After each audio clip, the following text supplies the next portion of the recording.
Hello नमस्कार साथियों, स्वागत करता हूं मैं आप सभी का आपके अपने प्यारे चैनल मैथ्स ट्रिक्स पर।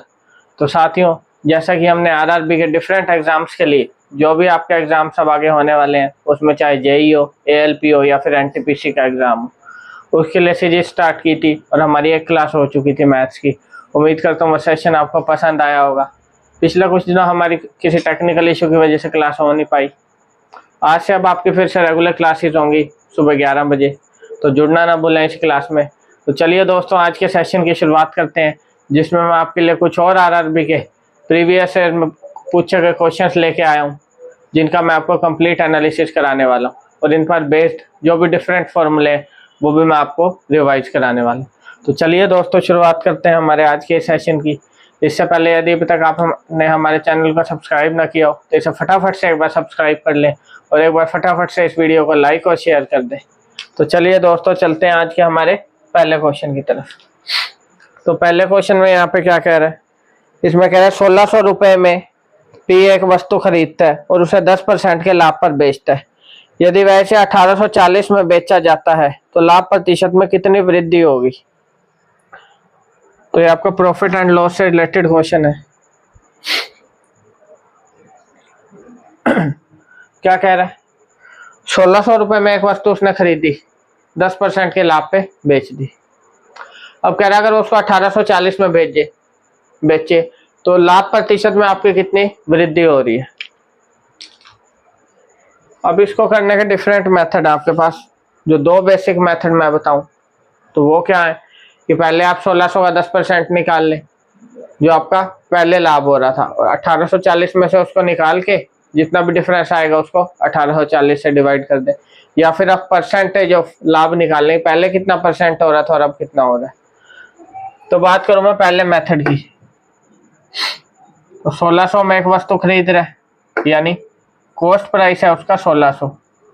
अब कह रहा है वो 10% के लाभ पे बेच देता है। 10% के लाभ पे बेचेगा तो कितने की, 1600 का 10% यानी 160।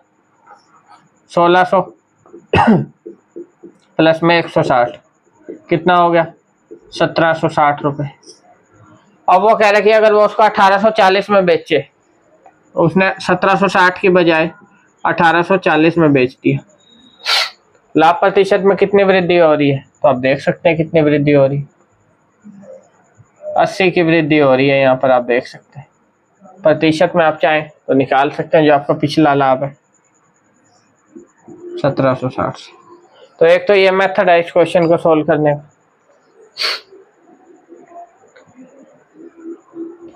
उसके अलावा दूसरे मेथड की मैं बात करूं तो उस मेथड में क्या कह सकते हैं, पहले आपको हो रहा था 10% प्रॉफिट, अब बेच रहे हो आप 1840 में, कितना प्रॉफिट हो रहा है, 240 का। किसके रिस्पेक्ट में प्रॉफिट, हमेशा कॉस्ट प्राइस के रिस्पेक्ट में होगा, इनटू 100। दूसरा मेथड ये है आपके पास।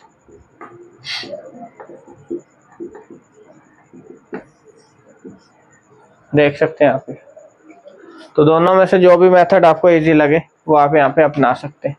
तो अब उसने पूछा था कि वृद्धि कितनी हो रही है, तो पहले तो आपको 10% लाभ हो रहा था, अब 15% हो रहा है, तो कितनी वृद्धि होगी, 5% की, यानी लाभ प्रतिशत में आपकी वृद्धि होगी 5% अगर आप उसको 1840 में सेल करेंगे। उम्मीद करता हूँ सभी साथियों को ये क्वेश्चन अच्छे समझ आ गया होगा। अब बात करूँ प्रॉफिट लॉस के फॉर्मूले की, तो दो बेसिक फॉर्मूले। प्रॉफिट आप जानते हैं एसपी माइनस सीपी होता है आपका हमेशा। एसपी है हमारा सेलिंग प्राइस यानी विक्रय मूल्य, सीपी है हमारा कॉस्ट प्राइस यानी क्रय मूल्य। लॉस की बात करूं, लॉस क्या होता है, सीपी माइनस एसपी। प्रतिशत निकालना हो तो हमेशा चाहे आपका प्रॉफिट है लॉस है वो किस पे निकलेगा, कॉस्ट प्राइस पे। ऐसे ही आप यहाँ पे लॉस परसेंट निकाल सकते हैं। तो ये प्रॉफिट परसेंट और लॉस परसेंट निकालने के आपके दो बेसिक फॉर्मूले। ठीक है साथियों, चलें आगे नेक्स्ट क्वेश्चन की तरफ।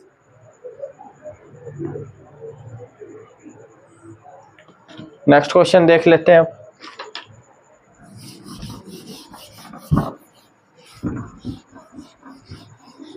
अब नेक्स्ट की बात करूं तो नेक्स्ट में क्या कह रहा है,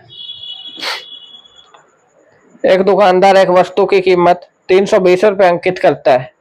क्रय मूल्य ज्ञात कीजिए। यदि 10% की छूट देने के बाद भी वह क्रय मूल्य पर 20% प्राप्त करता है। तो ये भी आपका प्रॉफिट एंड लॉस से रिलेटेड क्वेश्चन है, जो आरआरबी के आपके प्रीवियस ईयर एग्जाम्स में पूछा गया था, आपका एनटीपीसी में पूछा गया था। क्या कहना चाह रहा है इसमें, क्रय मूल्य यहाँ पर आपको मार्क प्राइस दिया हुआ है, यानी अंकित मूल्य 320 रुपये, अंकित मूल्य यानी मार्क प्राइस 320 रुपये आपको गिवन है। अब इस मार्क प्राइस पे वो 10% की छूट दे रहा है, डिस्काउंट कितना दे रहा है 10%। वो कह रहा है कि 10% की छूट देने के बाद भी वो आपको 20% उसको लाभ हो रहा है, यानी क्रय मूल्य पर 20% प्राप्त करते हैं, मतलब उसको 20% का लाभ हो रहा है। प्रॉफिट कितना है, ये आपका डिस्काउंट परसेंट हो गया, ये आपका प्रॉफिट परसेंट 20%। तो ये चीज अभी तक हमें इस क्वेश्चन में गिवन है, हमें निकालना है क्रय मूल्य। तो क्रय मूल्य कैसे निकालूंगा, एक आपके पास फॉर्मूला क्या होता है,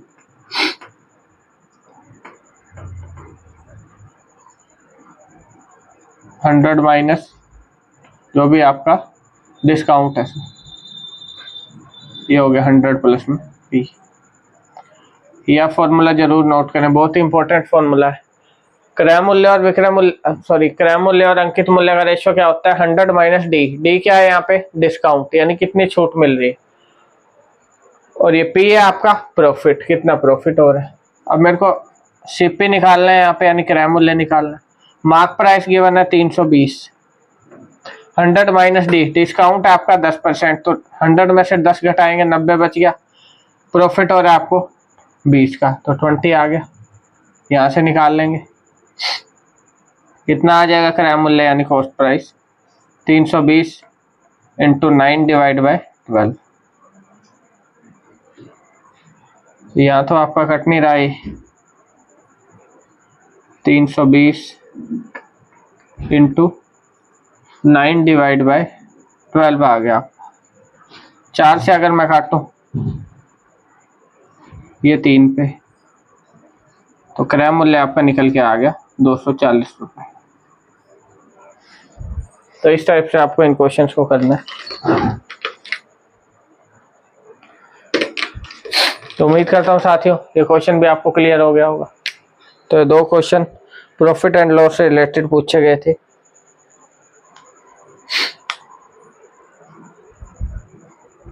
ठीक है साथियों,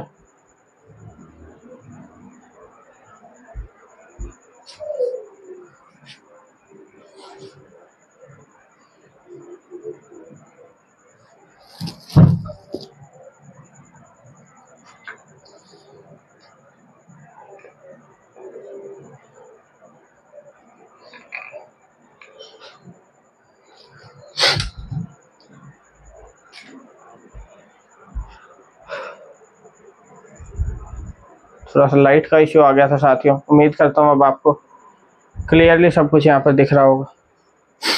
तो 2 क्वेश्चन हमारे प्रॉफिट एंड लॉस के, बहुत ही इंपॉर्टेंट क्वेश्चन। नेक्स्ट क्वेश्चन की तरफ चलते हैं साथियों। अब नेक्स्ट में क्या कह रहा है, तो नेक्स्ट क्वेश्चन में यहाँ पे कह रहा है यदि पी यात्रा का आधा भाग 40 किलोमीटर प्रति घंटा की गति से और शेष भाग 50 किलोमीटर की प्रति घंटा की गति से तय करता है, तो उसकी यात्रा की औसत गति बताइए। तो यहाँ पर आपको 2 स्पीड गिवन है और डिस्टेंस भी सेम है। तो मैंने आपको बताया हुआ है कि जब भी आपको 2 स्पीड गिवन हो और डिस्टेंस दोनों का सेम हो, मतलब फर्स्ट स्पीड से कितना डिस्टेंस कवर किया और सेकंड से कितना कवर किया, तो एवरेज स्पीड निकालने का हमारा डायरेक्ट फॉर्मूला होता है,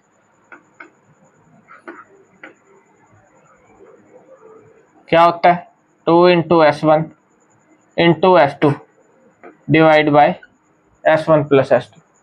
तो ये हमारा डायरेक्ट फॉर्मूला होता है एवरेज स्पीड निकालने का। तो S1 S2 आपको कितनी गिवन है? तो पहले तो उसने बताया कि 40 की स्पीड से, फिर 50 की स्पीड से, डिवाइड बाय 90। तो एवरेज स्पीड कितनी आ जाएगी? 400 डिवाइड बाय 9। और सॉल्व करना चाहें तो आप कर सकते हैं। 44 4/9 किलोमीटर प्रति घंटा, ये आपकी एवरेज स्पीड निकल के आएगी। ठीक है साथियों, उम्मीद करता हूँ मेरे सभी साथियों को क्लियर हो गया होगा ये क्वेश्चन भी।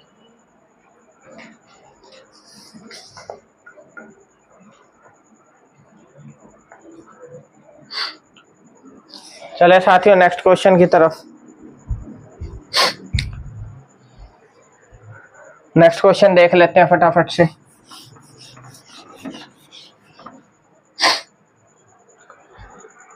तो यहाँ पे बात करूं मैं नेक्स्ट क्वेश्चन की।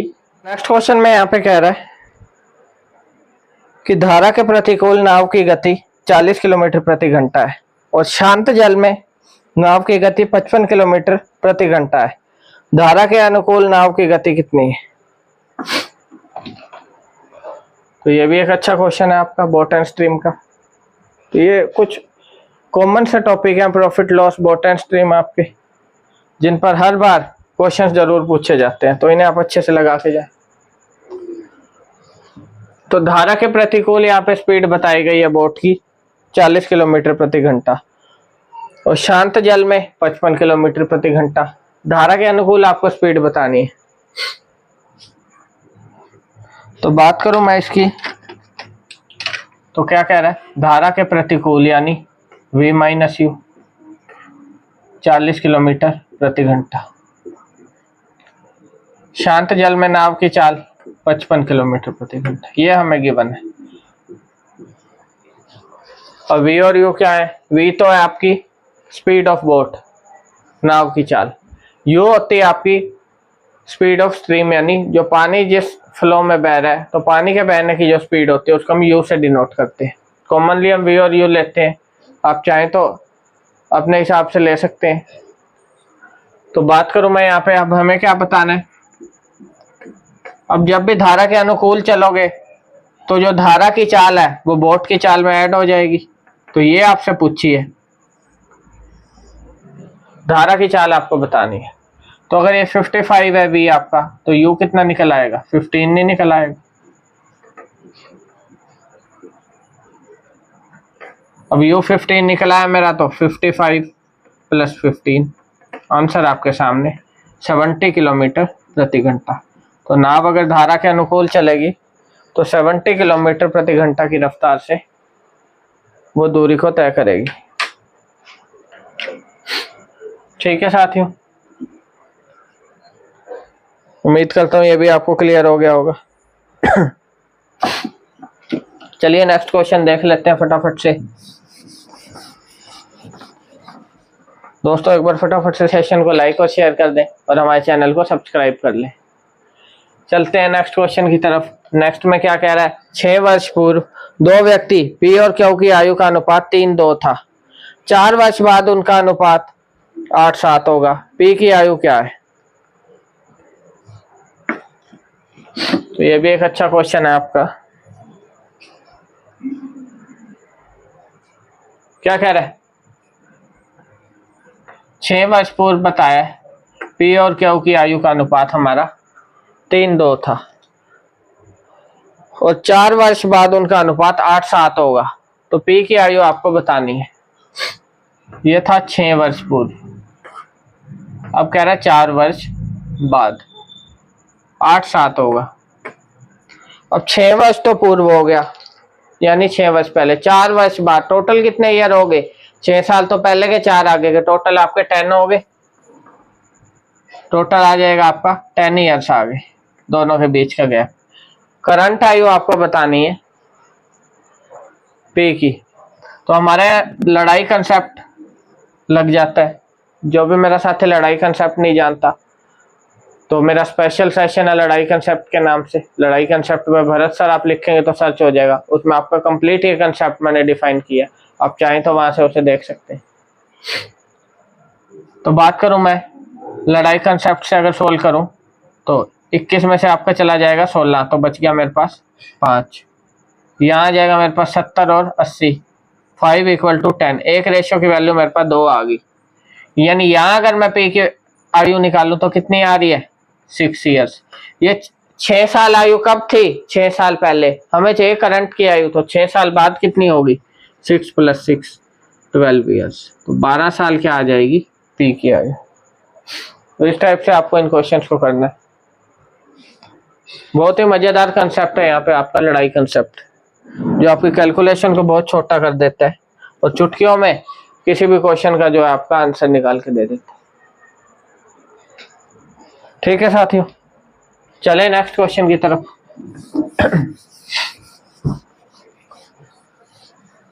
अब नेक्स्ट में क्या कह रहा है, तो नेक्स्ट में कह रहा है 15 मीटर और 20 मीटर की लंबाई के 2 खंभे एक समतल भूमि पर सीधे खड़े हैं।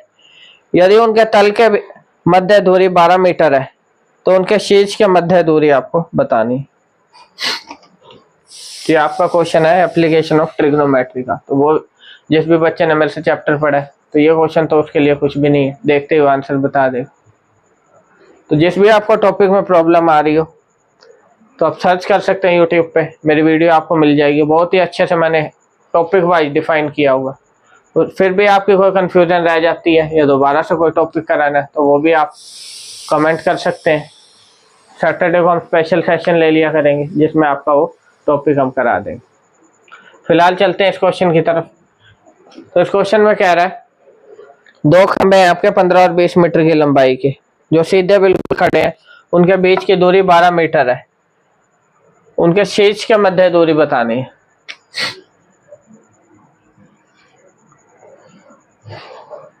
एक खंभा ये हो गया आपका और एक ये हो गया, ये दी हुई है 12 मीटर। इसको मैं भी लेट कर लूं, इसको पी क्यू। शीर्ष के बीच दूरी आपको बतानी है, यानी एपी आपको बताना है। तो अगर मैं बात करूं इस दूरी की, ये मैं ई लेट कर लूं। ए ई कितना होगा, ये भी तो हमारा कितना होगा, बी क्यू के बराबर, यानी 12 मीटर। तो ये भी आपका 12 मीटर आ गया। अब ये अगर 12 मीटर आ गया तो ये कितना बच गया मेरे पास, ये 15 था आपका तो 5 बच जाएगा ऊपर। तो हमारे पास ट्रिपलेट होता है क्या, 5 12 13, 8 15 17, 3 4 5। ट्रिपलेट्स का मजेदार कंसेप्ट, जैसा कि मैंने आपको बताया हर एक मैंने वो टॉपिक कवर किया हुआ, आप हमारे चैनल पे जाके देखें, जिस पर रिलेटेड क्वेश्चन आपके हर एक एग्जाम में पूछे जाते हैं। तो यहाँ पर जो हमारा ट्रिपलेट काम कर रहा है वो है 5 12 13। अब ट्रिपलेट क्या होते हैं, जो भी राइट एंगल ट्रायंगल होता है उसकी जो तीनों भुजाएं होती हैं उनके जो रेशो आप कह सकते हैं वो होते हैं हमारे ट्रिपलेट। तो ये यहाँ पर डायरेक्ट आ जाएगा 13 सेंटीमीटर। और अगर किसी बच्चे को ये ट्रिपलेट याद नहीं है तो आप यहाँ पे पाइथागोरस थ्योरम अप्लाई कर सकते हैं, क्योंकि ये परपेंडिकुलर है। तो परपेंडिकुलर आप जानते ही हैं, परपेंडिकुलर के सामने वाला हाइपोटेन्यूज, तो आपकी पाइथागोरस थ्योरम अप्लाई हो जाएगी। परपेंडिकुलर का स्क्वायर प्लस बेस का square is equal to hypotenuse का। तो ये थ्योरम आपकी यहाँ पे अप्लाई हो जाएगी। ठीक है साथियों, चलिए अब नेक्स्ट क्वेश्चन की तरफ। उम्मीद करता हूँ मैंने अभी तक जितने भी क्वेश्चन कराए मेरे सभी साथियों को अच्छे समझ में आ गए होंगे। कोई भी डाउट हो साथी आप कमेंट कर सकते हैं। चले अब नेक्स्ट क्वेश्चन की तरफ। तो नेक्स्ट में क्या कह रहा है, नेक्स्ट क्वेश्चन में कह रहा है पी के और आर एक साथ कार्य को करते हुए 6 दिनों में एक खेत को काटते हैं। पी के आर तीनों अगर इकट्ठे काटे तो 6 दिन में एक खेत को काट लेंगे। आगे क्या कह रहा है, इसके बाद कह रहे हैं यदि पी अकेले इसे 10 दिनों में और क्यू 24 दिनों में काट सकता है या फिर कार्य कर सकता है, तो आर अकेले कितने दिनों में खेत को काट सकता है।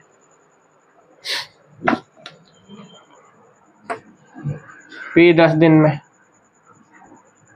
क्या हुआ आपका 24 दिन। तो हमसे पूछा है आर अकेला काम करे तो कितने दिन में ये काम खत्म कर देगा या फिर इस खेत को काट ले।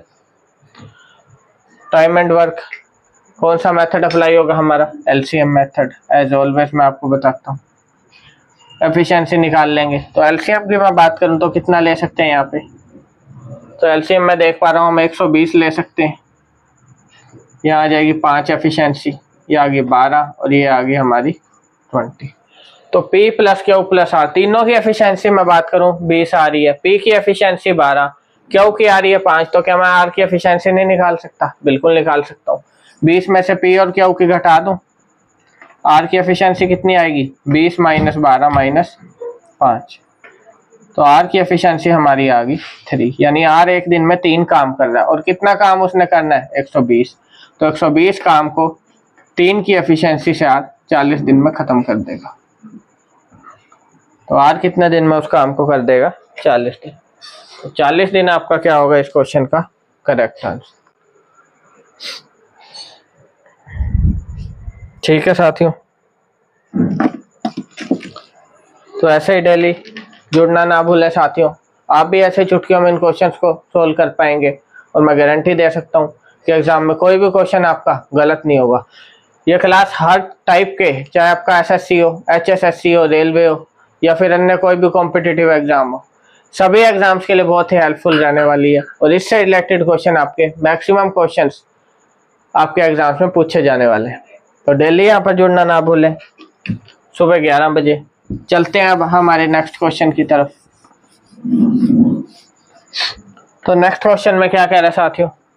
नेक्स्ट में कह रहा है पी ने 400 रुपए में एक वस्तु खरीदी और उसे 10% के लाभ पे बेचा। यदि उसे 460 में बेचा जाए तो लाभ प्रतिशत में कितनी वृद्धि होगी? ये सेम क्वेश्चन मैंने आपको फर्स्ट कराया था, उसी से मिलता जुलता, बस थोड़ा सा डिफरेंस इसमें कह सकते हैं। कंसेप्ट आपका वही इम्प्लाई होगा। 400 में खरीदी 10% के लाभ पे बेच रहा है, वो कह रहा है 460 में बेचे तो लाभ प्रतिशत में वृद्धि बतानी। तो वस्तु का क्रय मूल्य 400, प्रॉफिट परसेंटेज 10%। वो कह रहा है कितने में बेचे? 460 में।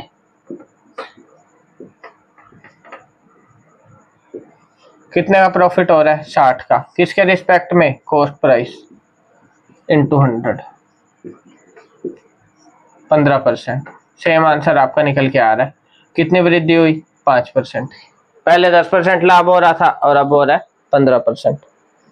तो 5% की क्या होगी? हमारी वृद्धि होगी। तो 5% आपका क्या होगा करेक्ट आंसर इस क्वेश्चन का। चलें साथियों आगे नेक्स्ट क्वेश्चन देख लेते हैं फटाफट से। तो अब नेक्स्ट में क्या कह रहा है?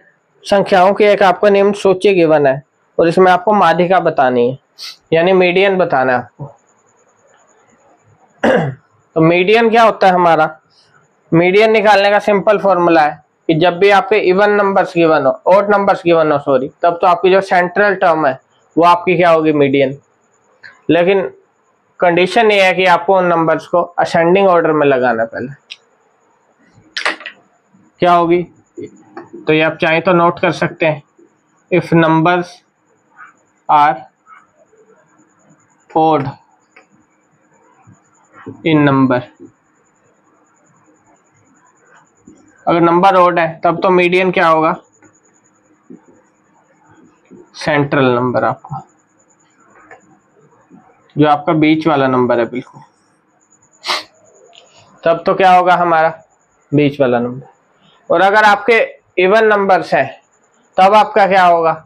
जितने भी नंबर्स हैं डिवाइड बाय 2, यानी अगर 30 नंबर है आपके टोटल डिवाइड बाय 2, 15 प्लस में 16 डिवाइड बाय 2 आपका क्या आएगा? मीडियन। ठीक है, तो सॉल्व कर लेते हैं इस क्वेश्चन को।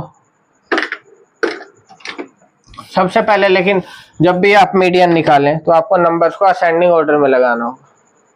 अभी मैं आपको इस क्वेश्चन को सॉल्व कराऊंगा तब आपको ये चीज समझ आ जाएगी। तो इस क्वेश्चन में हमारे पास 55, 53, 56, 59, 61, 69 और 31। तो सबसे छोटा नंबर में बात करूं मेरे पास है 31, फिर है 53, 55, 59। तो ये नंबर की बना है हमारे पास 31, 53, 55, 56, 59, 56 भी है आपके पास, 61 और 69। तो अगर काउंट करो तो मेरे नंबर्स बन रहे हैं ओड नंबर्स हैं, क्योंकि 7 नंबर्स आ रहे हैं मेरे पास टोटल, तो 7 है यानी ओड नंबर है। और ओड नंबर्स का मीडियन निकालना मैंने आपको बताया था कि जो सेंट्रल टर्म होगी आपकी यानी 56, ये आपका क्या हो जाएगा मीडियन। मीडियन की वैल्यू हमारी निकल के आ गई कितनी 56। यही मान लो आपके पास एक नंबर और होता 72, तब आपका क्या आंसर आता, तब आपके पास 8 नंबर आ गए टोटल, यानी नंबर आ गए इवन। इवन है तो मैंने क्या बताया, टोटल जितने नंबर्स हैं डिवाइड बाय 2, तो 8 को मैंने 2 से डिवाइड किया 4, फोर्थ प्लस में फिफ्थ टर्म आपकी डिवाइड बाय 2, ये आपका मीडियन निकल के आएगा था। ठीक है साथियों, तो ये फॉर्मूला होता है आपका मीडियन निकालने का। एक और मैं इससे रिलेटेड फॉर्मूला आपको लिखवा दूं कि मीन मीडियन मोड में आपका अगर रिलेशन आ जाए तो वो क्या होता है 3 मीडियन माइनस 2 मीन बराबर मोड। तो जो भी रिलेटेड फॉर्मूला है मैं साथ साथ आपको रिवाइज कराता चल रहा हूँ, ताकि इनसे रिलेटेड भी अगर कोई क्वेश्चन आता है तो आपका गलत नहीं होगा। ठीक है साथियों, उम्मीद करता हूँ आपको सेशन पसंद आ रहा होगा। पसंद आ रहा हो तो फटाफट से इसे लाइक और शेयर कर दें। नेक्स्ट क्वेश्चन की तरफ चलते हैं।